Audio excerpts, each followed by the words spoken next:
So tell me what you notice about the differences between the cream and the powder version of the Kosas palettes. Great question. They actually all correspond quite well. So we have Contra Chroma, which is a beautiful powder version of the Tropic of Equinox that we applied on you. Very similar. We also have a beautiful powder version of our more blue toned pink and highlighter combination in the powder version here. So we have 8th Muse versus Longitude 0. And then that beautiful peach toned blush that we have on you in the cream color Velvet Melon. We also have a highlighter in peach for Papaya 1972. This is the powder version of what you have on. Now the creams are going to be better for dry skin types or people that want more of a dewy finish. It's also very trendy right now, just get that beautiful dewy glow. Some people maybe that are more oily or that prefer a more matte finish might prefer the powders that are going to give you that matte finish and still the same beautiful colors that Kosas is known for.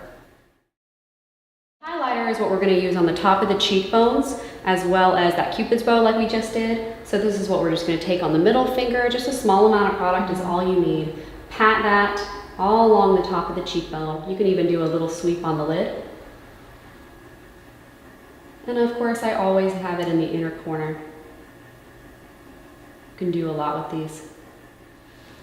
Now we did a little bit of highlight and contour with Tropic of Equinox here. Next we're going to get a little bit of color. This one is Velvet Melon, really beautiful golden peachy shade.